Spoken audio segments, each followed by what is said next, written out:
So, hey, Stefan, it's good to have you on here. I've been, as I was mentioning to you through Facebook, I've been doing these conversations with people, friends or people that I've encountered in my life that at some point in my life, encountering them kind of to some degree helps shape the person that I'm striving to become. And part of the reason why I'm doing these things is because in this season that we're in society, there's a lot of things that could distract us, a lot of things that could take us to our worst nature. And I'm trying to do things that I think will contribute positively. Part of that is sharing things that are on my heart as honestly as possible, and another part is sharing conversations that I've had with people that I think have a positive evolutionary contribution to the world. And you're one of these people, and I'm glad that I'm not glad about the whole pandemic that's happening, but I'm glad that part of it is people are reconnecting who haven't spoken in a while. And it's been a few years since we have had a communication, but just to share with people who might watch this, we met through LinkedIn.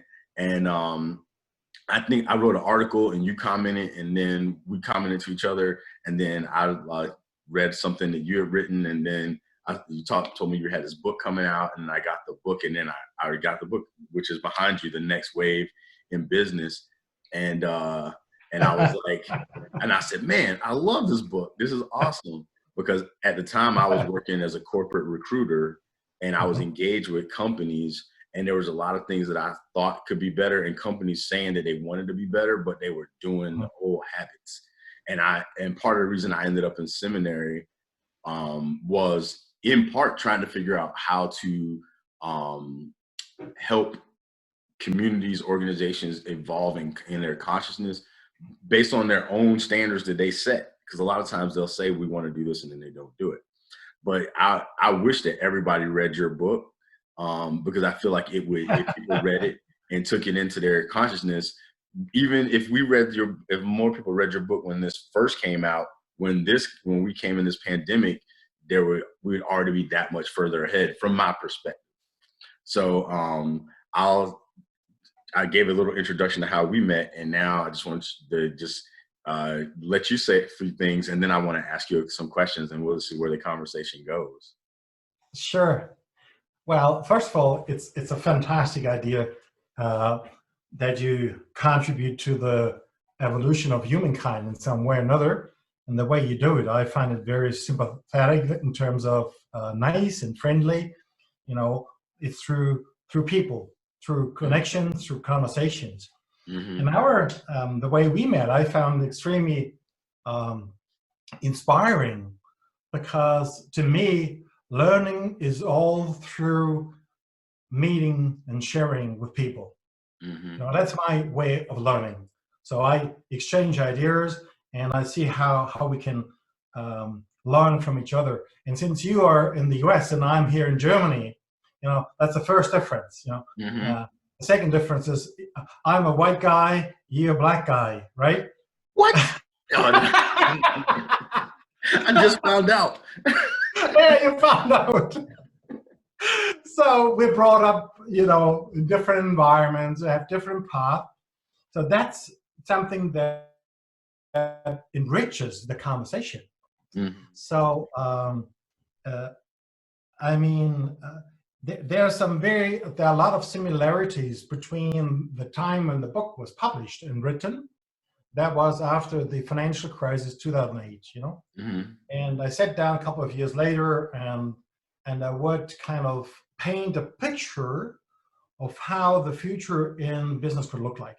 And now a lot of years have passed by, things have moved forward, but we're back in another crisis. So the topic of the book itself is pretty much in line with the process happening. So I'm very happy to see that we could still apply the things we already knew 10 years ago to the situation now. It's not much difference. Right. You know, then we called it financial crisis, which was huge. Now we call it COVID crisis, but it's still a crisis. So it's a crisis is a situation where we realize all the ideas that we had up until then would collapse. Mm-hmm. Right. Now, some people say, well, let's see when COVID-19 is over, we go back to square one and we Right. continue where we were and we catch up fast. Right. Good luck. Right. Exactly. Good luck. Yeah. But others would say, and I guess the two of us, we're more in that group, would say, well, the past and all the beliefs and the systems we did run would bring us to that point of evolution, which was good.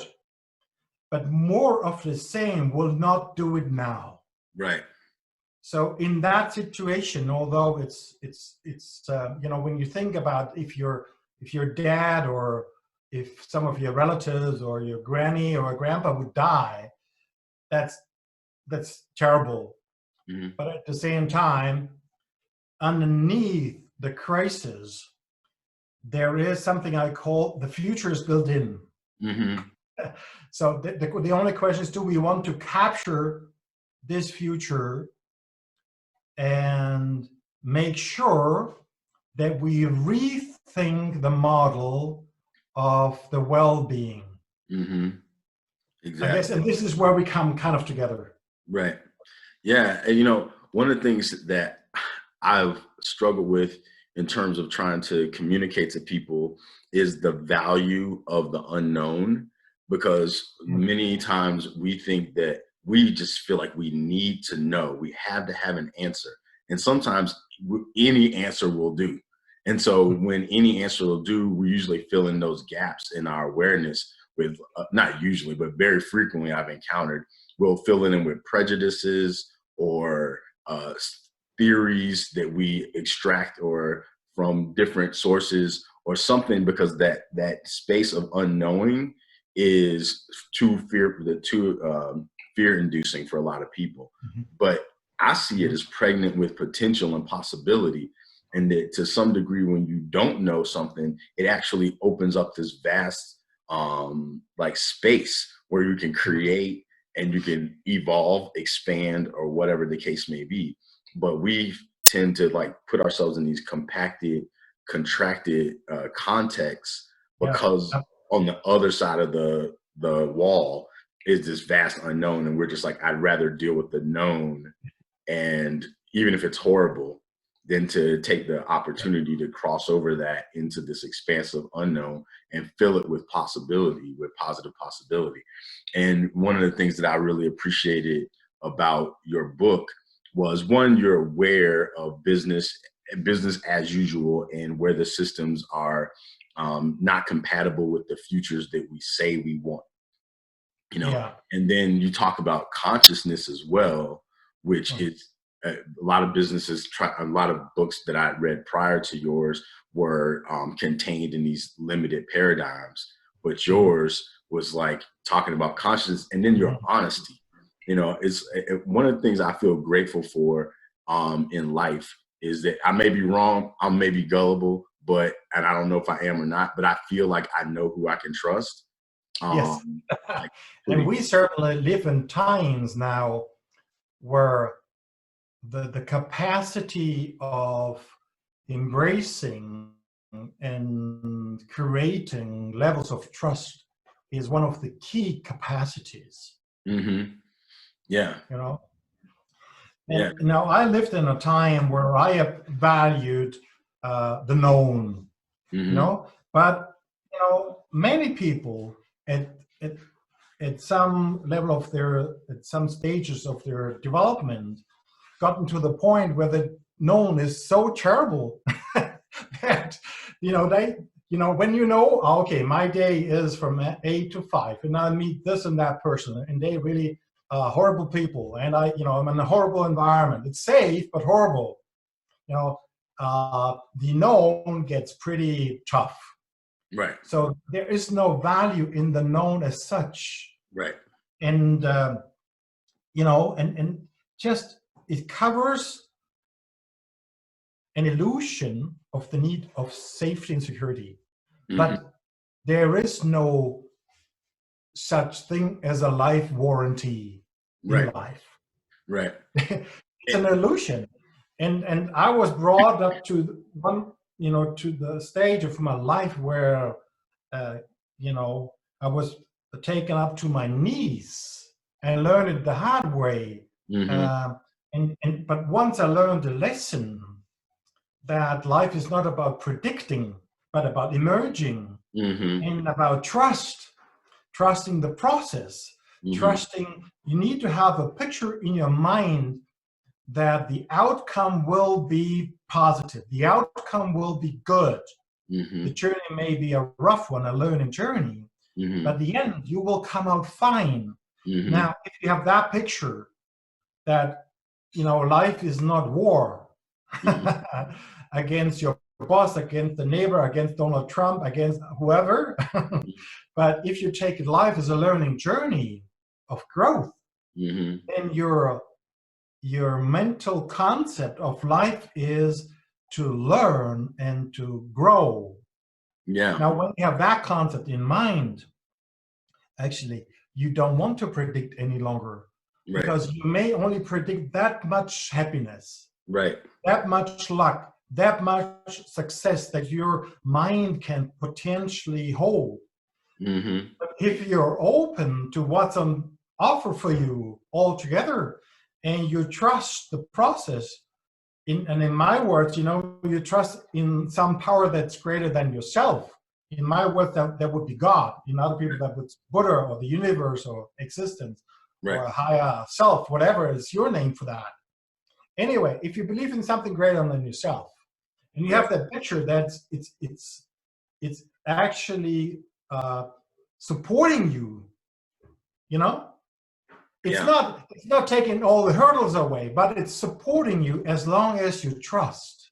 And if you Yeah. trust that process, the unfolding will bring you to points of happiness, of success that you could never have dreamt about. Yeah. Now, if you go just for the known and predict, you may only get that much. Right. Right. So now here we are. You can have the unfolding, trusting, and going that journey of exploration, of curiosity, and trusting that at the end it will be fine. Mm-hmm. Or you just take what's on the plate in what you believe is possible in the known. Mm-hmm. Now let me think. Do I want it all, or do I want a little bit? Right. Yeah. And what's funny is like when we met, and I sometimes I don't even try to find out words for or even concepts of things that happen in my life. I just go, wow, that happened, and then I just keep on going. And when you and I converged, it was like when I was just writing things because the space that I was in was a similar space. I had no way of knowing that me sharing my honest thoughts in that moment in time are going to bring up you in my life, because I didn't say, oh, I'm going to write this, and then some guy from Germany who's working on a book is going to write back, and then we're going to have some conversations, and that's going to kind of sharpen each other at this phase in our lives. But at that time, I had decided to go to seminary for the reasons that I was alluding to, thinking that it was going to help in the area of business that I was already in. Because I realized that so many people were going to work and basically giving themselves up for however many hours they were at work, and like taking a small portion of themselves. And I was trying to figure out how to encourage people in business and environments to say, invite more of the person into the work, because when a person brings their spirituality, for example, into a situation, that's an infinite wellspring of creativity, imagination, and all these other things to solve problems that we may encounter. But when you're saying like you only can bring this much, and we only want to access, this function of who you are, that means that people are deadening themselves for a tremendous amount of time in exchange for money or whatever it is that they think they're getting out of it. And I was like, what can we do to change that? And how could I get the awareness to be able to write something like that or create something like that? And then I met you, who had already done it. or you were almost finished with it. And so it's like the thoughts, the creative, like, mind or whatever you want to call it was there. And then I encountered you. So I was like, well, and when I met you, I said, oh, I don't have to write that book. I met somebody that already wrote something, so I could just recommend that and then see wherever else my life takes me. But I can't remember exactly what was going on in your life at that time, but I know that there were both of us were going through changes that were big. And like, I was buying a house and then it fell through and the lawyers were trying to keep my money. And I was fine with it. I was just like, well, I guess that's how the universe happened. But it was breaking my family's heart. Like, our money's gone. We don't have the house and everything. And I was just like, something's on the other side, but I don't know what it is. And I was getting frustrated because I wanted to stay in that unknown. And I didn't want to come into the known, because the known did look like, wow, people are trying to cheat us or whatever. But then what ended up happening for me, and obviously I think from your energy, I feel like things expanded for you too. I ended up moving to Colorado, which is where my wife wanted to live in the first place. And then we got our money back from the house, which enabled us to move to Colorado. And all these other things unfolded that I could never have imagined, Yeah. And this is, yeah, absolutely. And, this is a good explanation of how things move forward once you let it happen. Right. And I can understand everyone who wants to know, who wants to have security, particularly in these times of crisis. When you get, laid off from your job, you're facing the fears of existence, how to survive. When you have a beloved ones who dies, you're facing a lot of anxiety. It may be you next. So this situation triggers the worst of all fears that we have tried to compensate through being busy, through working hard, through pretending we are successful, and we got to some level of happiness, some level of success. That's great. But we have forgotten that it's not us doing it. We have forgotten that we are given the talents, we're given the gifts, and we are guided all the way through. So it's just being in service, being willing. So when we are asked, what does it take now, to leave the crisis and learn and come up with a new way, not just in business, but at home, in your relationship, how things can be moving forward to greater levels of friendship, of trust, of success, of intimacy, of raising my kids. We all have to kind of facing the fears that we try to cover. Right. So we have to go through, but it's no big deal. We just have to admit that there is a fear of failure. That is a fear of rejection. There is a fear of illness. Right. Fear basically means that we are separating. Right. So the fastest way to get over fear is just to be willing to get into connecting. Now, connection could mean that you connect not just with yourself, but you be in service to your spouse, to your kids. You're present. You're not playing with your mobile phone at the same time watching a movie and doing some other stuff. But you're present in that moment. That's the fastest way, because the separation will end. And once you are in one space, one mind, space cannot hold love and fear at the same time. Right. Yeah. There's only one inhabitant of that space, and you can choose which one to live there. Right. Now, and once we get through that fears, we don't need to be busy or pretend, but we can relax. And I had that experience. I didn't choose for that one, to be honest, but about 10 years ago, I was seriously ill. And I guess some may be able to recall a situation in their life where they either had a health issue, a financial issue, or a relationship issue. Anything will do. Yeah. and I was brought up to my knee, guess what? I was taken away all my mental beliefs about security, my house, my car, my money, my whatever, my health. Mm-hmm. Now, then they said, now look, what have you got? And I was like, you know, you take me all away. And it was not funny. But what I learned was, I learned all about trusting the process. Because in that moment, when there was nothing, I realized I had everything. Right. And when you realize you have everything, because, you know, my car, if it be a BMW or Porsche or my great house, it's just a house. You know, it's just a car. That's not me. And this will certainly not build trust in me, because the car can be in an accident tomorrow. Right. The house can be burned.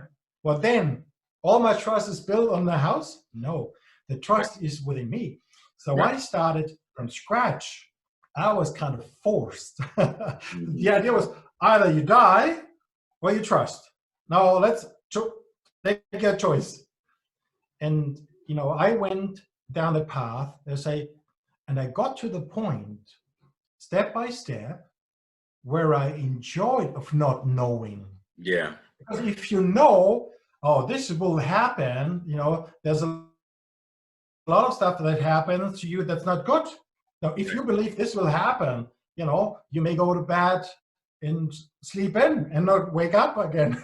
So I was like, I had this idea, it's all just about trusting the process. Yeah. And whatever is in guidance, you know, we are co-creating my life. There's a great existence. In my words, it's God and me. It's a co-creation. Now I'm in service, you know, it's like on a boat. He gives the direction and I make the party on the boat. Right. So I had this picture. My life actually unfolds every day fresh. And then things happen that I could have never planned for. Yeah, and it's so beautiful, man. And that's the thing, like that. If the one thing that I sometimes let get to me that I'm working on, still is when I get up in the morning. I like my day starts off. I talk to God and everything, and I'll say thank you for everything. And even though I don't know what that means, like I don't feel like I need to know what it means. That's a tough one. Thanking for everything. That's a real tough one in terms of trust. Yeah. Yeah. And then, cause everything is everything, you know, so it's like, everything is everything. Yeah. So then you wake up and you say, you know, you can feel all joyous, and then something comes in and it can distract you or try to tell you like, oh, go down this dark path, or, you know, you see the news or whatever, but it's all a part of everything. And I mean, I don't usually, I'm only going to share part of it because it's still part of my cultivation that I'm working on. But one thing is I do say thank you for everything, and I trust that everything is everything. And then I have like a little bit of a forgiveness practice, like, and some people may call it like repentance or something like that. Just different language that people use, but I have like a forgiveness practice, and then it reminds me that like this is a new day. And in my Christian tradition, like, you know, there's that saying, this is the day that the Lord has made, I will rejoice and be glad in it. Or in James, where it says like, you know, that if you go through, count it all as joy, if you go through trials and things like that, like those sorts of things. I don't push that on people necessarily, because sometimes if they hear it, it's like the last thing they want to hear when they're going through something. Like, oh, count it all as joy. They're like, shut up, man. So, and I learned that there's some kind of, you know, awareness that I need to have about to whom I share that with, in what instance, because they might not be willing to hear it in the moment. But as an individual, I can, if I let myself connect, as you're saying, and just kind of remember that God is in all things from my perspective. And like I said, I hold that, but I don't push it on other people. I invite people into it, and I use one of the words I use a lot is invitation. And I use that word because a person can choose to accept the invitation or they can reject the invitation. That's up to them, you know? Absolutely.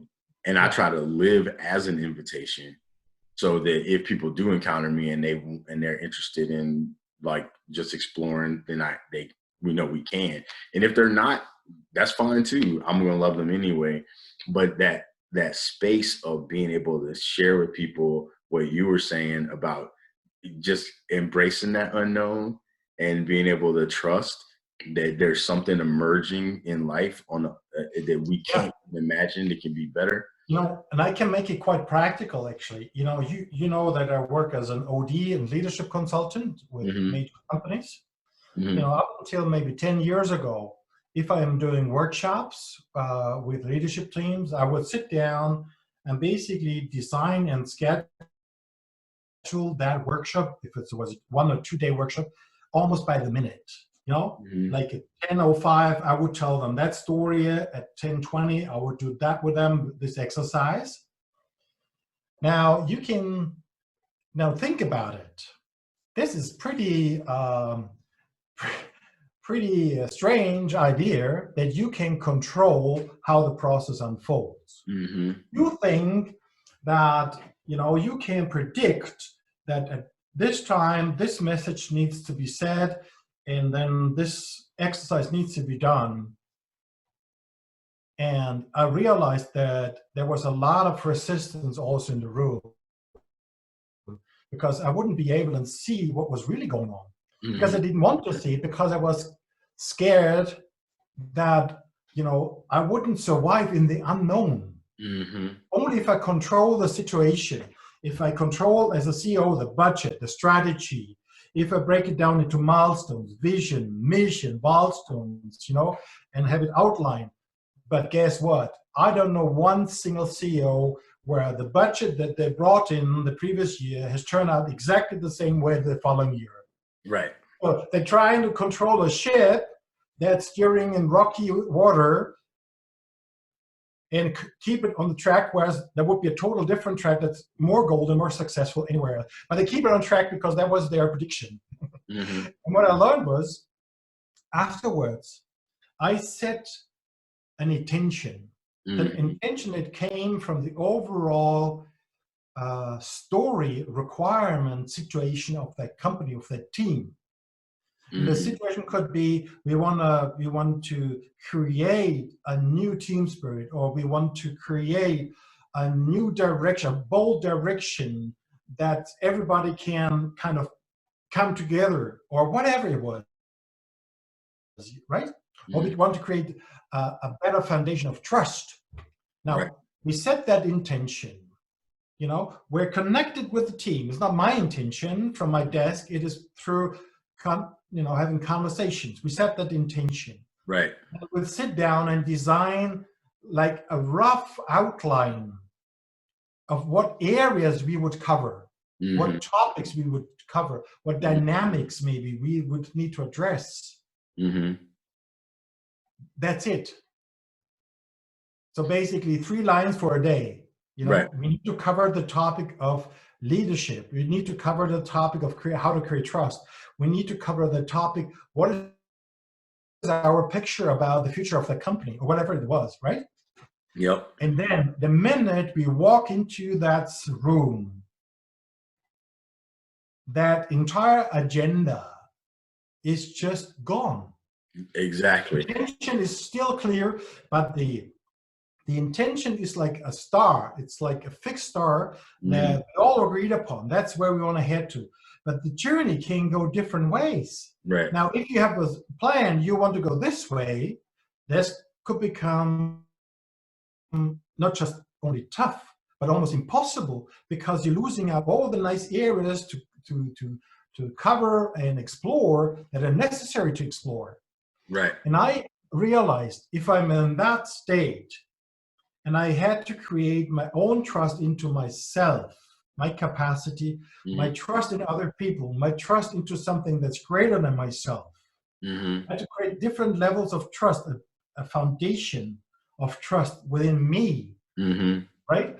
Yeah. That gave me the ground, that gave me that container to let go of my idea how it should be, and that idea emerge. That would be a fruitful idea.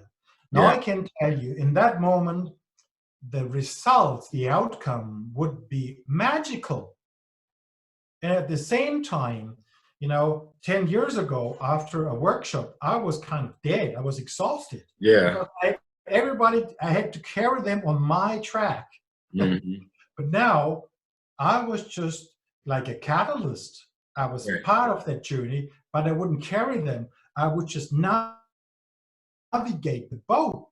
I would walk, to the side and explore the areas that I know of the unknown. Right. Now that's a whole new level, not just of your personal leadership, but of the leadership of the team. Now, and the energy in the room is more authentic, more powerful, more sustainable. Everybody was in that boat. Everybody created that. That was not the smart coach, trainer, OD consultant doing the job. No, it was us doing it. So Right. you don't get the credit anymore as the concept, but I don't need it anymore, Right. because I'm just catalyzing the process. Yeah. I don't carry them anymore. So I'm not exhausted. Of course, I'm tired at the end of the day, but I'm not exhausted anymore. So it's a whole new there's some freshness in there. Yeah. Now, and this is that is, to me, that was a real breakthrough. Yeah. Relaxing into the unknown based on a strong foundation of personal trust. You sound like what I discovered with preaching, because like I came from one tradition and then I entered into a different tradition that I didn't even know anything about, and I'm like still learning. And so when I first started, I was nervous because my traditions I came from were more charismatic and more emotion driven and things like that. And as an individual, I'm more pensive. So I'll feel emotion, but I don't like express it outwardly in huge ways, which was out of sync seemingly with how I grew up. And so over time, when I ended up coming into this other space, they were more kind of like similar in expression to some degree. And I'm somewhere in the middle. And so when I first started preaching, I realized that how I grew up was what wanted to come out. Like I wanted to like just preach the way I had always heard, which was way different than what these churches are like. And I was like, oh, what am I doing with this energy? And it was like trying to tame that energy was really like just swinging me all over the place emotionally and mentally.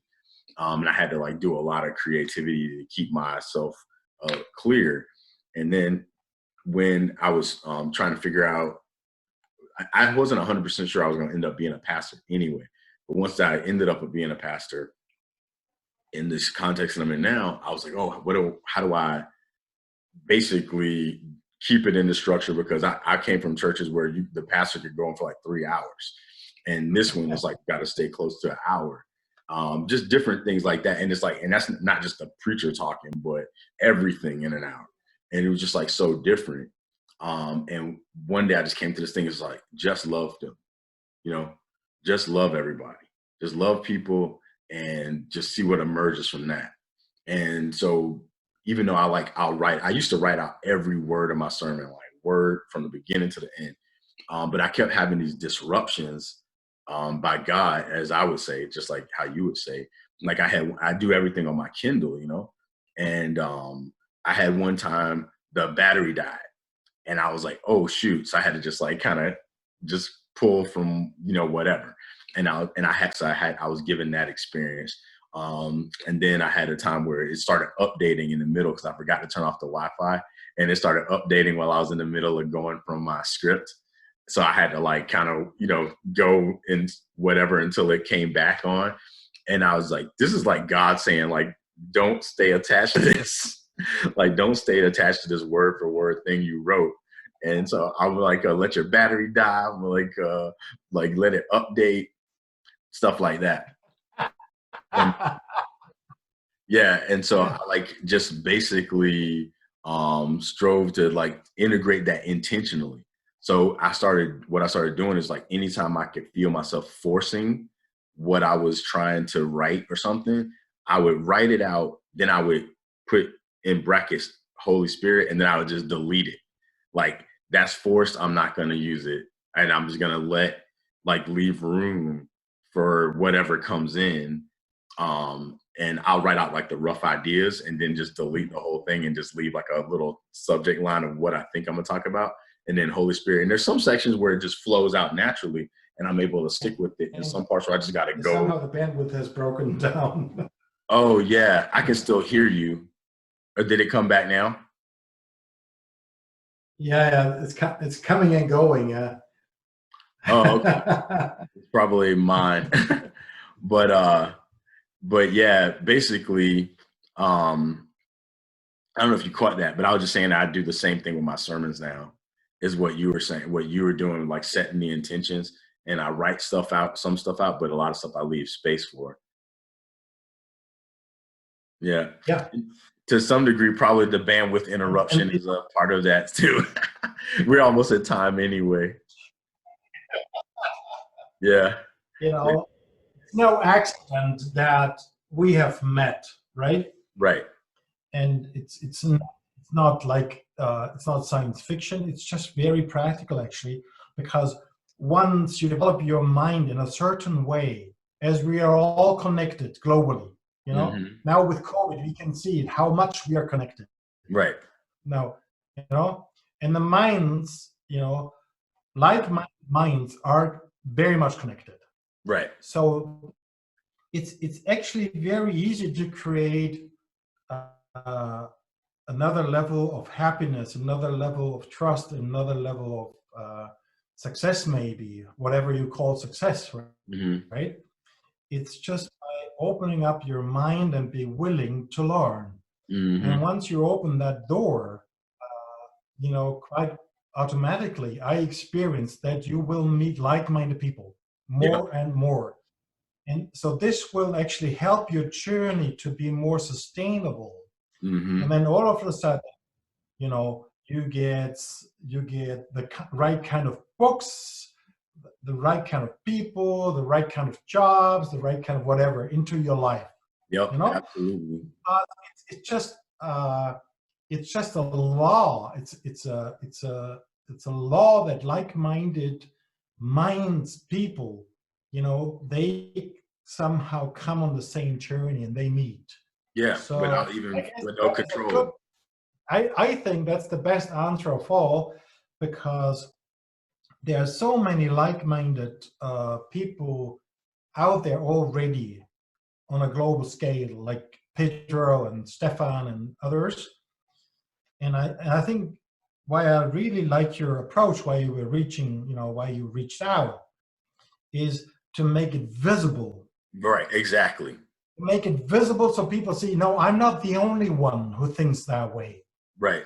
And I think now is the best time to make it visible that there are so many people out there who believe there must be a better way, and there is. Right.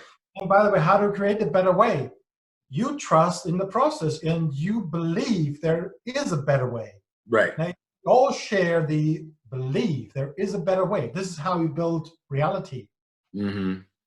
Then a certain mass of people will create that reality. Mm-hmm. Well, this is how we built the reality that we had before. Right. Because a number of people thought, oh, that's the best idea of success, of happiness, of health. Yeah, now we have a better idea, maybe. Yeah. Here's to a better way. Well, I'm glad that we were able to get together. I'm glad that we were able to have this conversation, and that you're willing to share it with people. And thank you so much for reaching out.